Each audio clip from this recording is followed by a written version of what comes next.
Jai Swami Narayan. Let's read the 6th verse from the 2nd Gadhadā.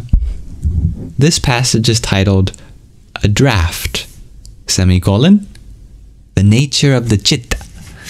Citta is the consciousness, one of the 4 andhakaranas, the inner faculties of cognition. We have 5 outer faculties, namely the 5 senses, but we have 4 inner faculties. Oftentimes it gets lumped in as just one thing, at least in English. And we call that thing the mind or the consciousness kind of interchangeably, but there is a very distinct hierarchy between 4 faculties. Starts with the mind, but then higher and separate from that is the intellect. Intellect is seen as something separate from the mind. Higher than that is the ego, something separate from the mind and intellect. Higher than that is the consciousness, which is separate as well. And that's what this word citta refers to. Let's dive into this passage. On Shravan Sudhi the 8th, Samvat 1878, or the 6th of August 1821, Swami Sri Sahajanandji Maharaj was sitting on a square platform in front of the mandir of Sri Vasudev Narayan in Dada Khachar Darbar in Gadhadā. He was dressed entirely in white clothes. At that time, some of the Paramhansas were singing devotional songs to the accompaniment of a tal and mridang, while other Paramhansas as well as devotees from various places had gathered before him in an assembly. Then Sriji Maharaj said, "Please stop singing and let us now talk about God." Thereupon all of the munis sat with their hands folded. Sriji Maharaj then continued, "In this world, there are many people who are like infidels. They believe water from the Ganga, the holy river, and other water seems the same. Shaligrams, which are fossils that represent Vishnu in the spiraled nature, representing the infinite cycles of time spiraling.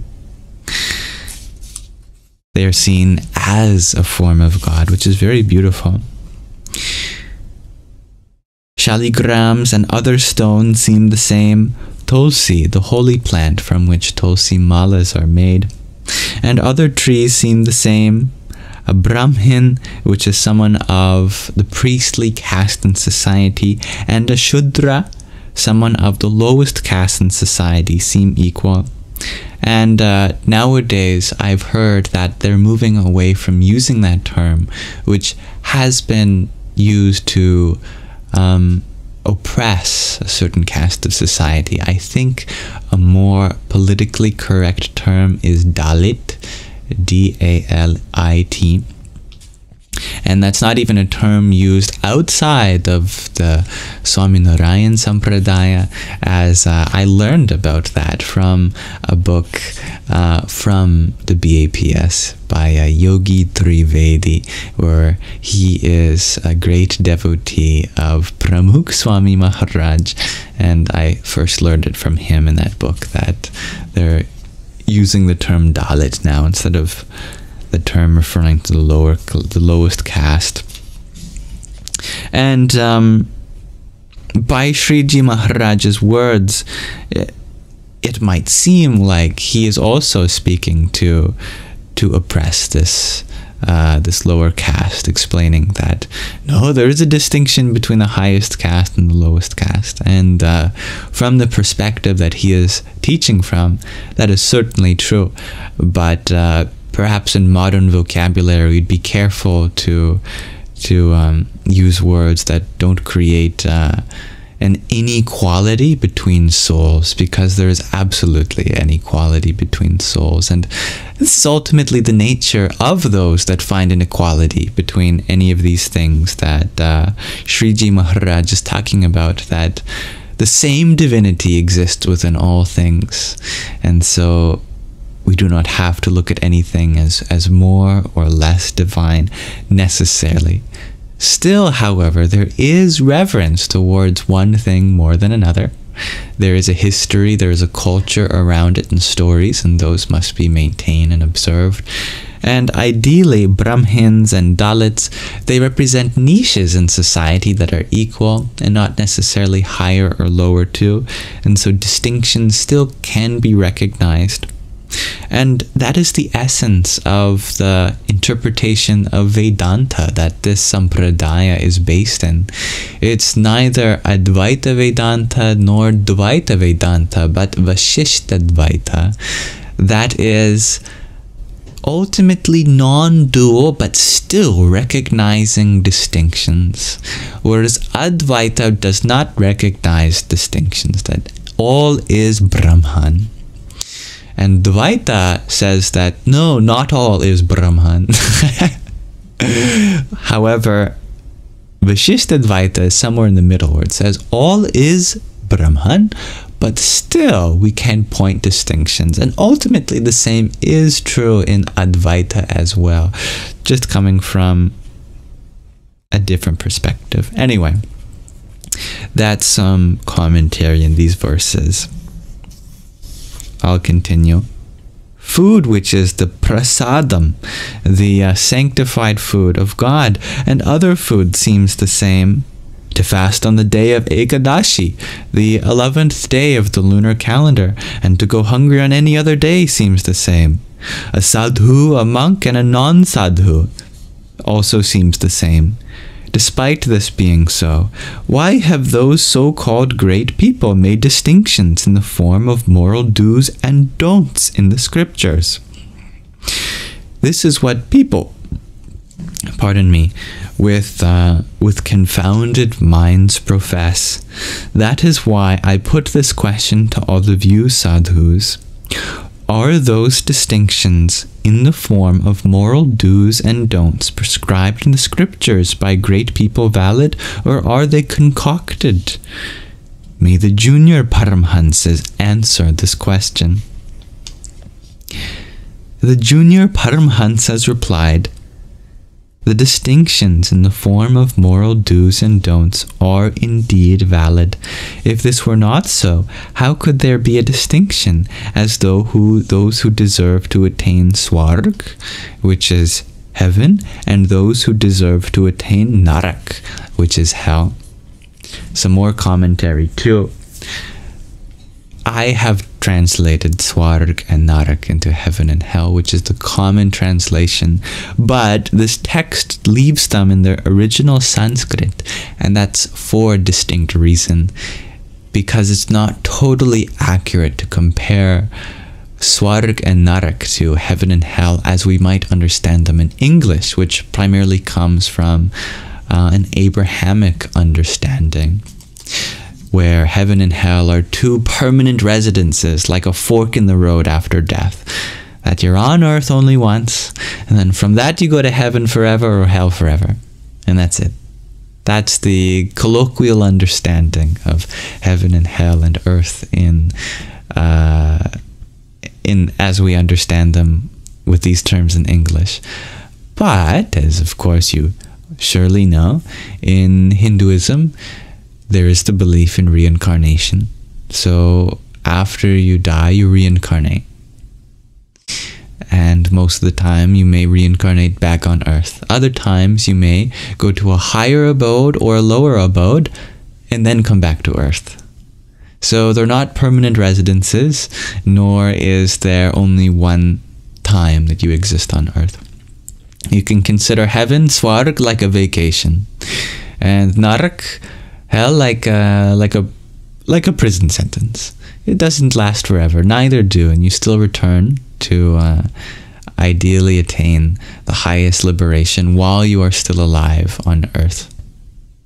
So this is a very unique idea in the East, that heaven is not the ultimate destination. Actually, something that we can only attain here on earth is. Also, this word choice of deserves to attain heaven or hell. Who decides that? Well, actually, we do, through our actions. It's not like God is keeping a list of who's good and who's bad, but we can personify God that way. But no, the material existence, Krishna says in the Bhagavad Gita, is autonomous, that he has made the rules such that some actions, selfish actions, will lead to suffering. Not because it's your punishment, but because that's just the nature of selfishness, is ultimately we suffer when we are engaging selfishly. And it's not like it's the reward of those who behave selflessly to attain pleasurable things. That's just the nature of being selfless too. So I hope that adds some clarification as to these words as we understand them in a Western or English-speaking context. Hearing this, Sriji Maharaj commented, "They are young, but they understand well." So the junior Paramahansas seem to answer the question well. Sriji Maharaj then elaborated on the answer himself. He said, "Whatever the great people of the past have prescribed in the scriptures is valid. Take the example of a wealthy business person. If they write a draft to pay some other merchant, then, although it seems that the piece of paper is not worth even a single rupee, it is indeed money. Only when one cashes the draft the business person had signed does one subsequently receive a large sum of money from that very same draft. A check, an IOU. Similarly, although at the time there may not seem to be any benefit in observing the moral do's and don'ts, one who does observe dharma by the command of a great Purush person ultimately attains liberation, just as one receives cash from drafts." I like that. Describing our moral do's and don'ts as checks. At the time, they feel like mere pieces of paper, but ultimately, when it's time to check them out, then we get the value. Moreover, a person who does not trust a draft signed by a wealthy business person should be known to be a fool, because they do not realize the wealth of that business person. Similarly, one who does not trust the words of greats such as Narad, the Sanakadik, Vyasa, Valmiki, etc., should be known as a Nastik and a grave sinner. Nastik literally means na-astik, non-believer. An atheist is a literal translation of this, and a grave sinner. But again, the connotation of atheist and sinner is very different in English, because we have a history of these words being used to oppress people. I am sure that India also has a history of negativity surrounding these words, but still it's very different, because always is there the possibility to discover your own belief in the divine and make amends for any mistake. So these aren't labels that are permanent in any sort, nor should they be labels to repress anyone. Sriji Maharaj, I am sure, is just using a very expressive vocabulary to emphasize the importance of valuing the words of these great saints and sages of before. Furthermore, one who has such a Nastic attitude believes. What is the difference between God's Murti, divine form, and other stones? All stones are one and the same. What is the difference between a married person and an unmarried person? All people are equal.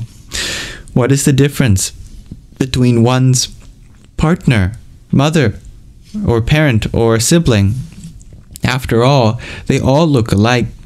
In fact, even all of the avatars of God, such as Ram, Krishna, etc., look like humans.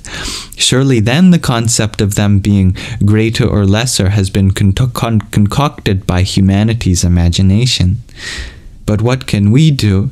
Because we have to live with such people, we have to agree with whatever they say. Nevertheless, the moral do's and don'ts prescribed by the scriptures are definitely nonsense. This is the understanding that sinners such as the Gnostics have in their minds. Again, more expressive vocabulary to just drive a point home. If one hears such words from someone, then the listener should be known as a sinner and a Gnostic, and realizing them to be an outcast, one should by no means keep them in their company. Sriji Maharaj is certainly using some powerful vocabulary in this passage. Nonetheless, I will be do my duty as a commentator and point out that it's not that we should shun anyone in our society. Everyone certainly deserves to be included in some capacity, but boundaries should be set. Those who are trying to take us from our faith, we have a duty to our faith, and we can value their words and listen to them, but not begin to doubt ourselves. Doubt is of no point. We can sincerely think deeply about our faith and ask important and relevant questions, but there's no need to doubt something unless that something has not come from a reputable source, of course. Always use your best judgment, and I trust your intuition on this matter. Sriji Maharaj then began another topic. He said, "The Citta, the consciousness of all people, is like honey or like water saturated with gur, sugar, or sakar. If, for example, a fly or an ant were to fall into that honey or water saturated with gur, sugar, or sakar, it would become stuck in it. Even if a person were to touch the honey or saturated water, it would stick to the person's finger as well. The nature of the Citta is similar to this. It sticks to whatever object it recalls. In fact, the Citta even attaches itself to things that are utterly insignificant, such as stones or rubbish, or even dog excrement, things in which there is not even the slightest pleasure. If it recalls such useless things, it will then also contemplate upon them. Such is its sticky nature." It's true. Just because something is familiar to us, we can fear losing it, even if it's something unhealthy.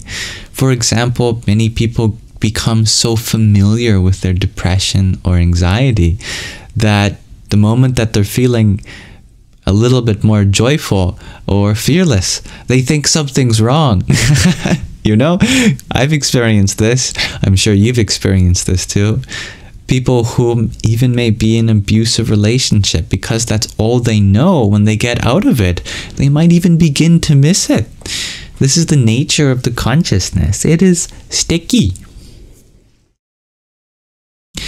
Furthermore, just as the reflection of a great sadhu will be seen in a large glass mirror if they stand before it, the reflection of a dog, a donkey, or a vile person will also be seen if they stand before it. Similarly, the Citta is extremely pure. It can visualize whichever object it recalls, regardless of whether it is appealing or not. Therefore, a spiritual aspirant should not think objects such as people whom I may be attracted to and other alluring vishayas, experiences of the senses, sprout in my Citta consciousness because I do not possess vairagya, dispassion towards material things. Thus, vairagya, or the lack of it, is not the reason behind this. Instead, the nature of the Citta is such that whatever it recalls, be it good or bad, it contemplates upon. When it contemplates upon an object, it appears just as it would appear in a mirror. That is why one should realize, I am distinct from the Citta. I am the Atma, the observer of the Citta.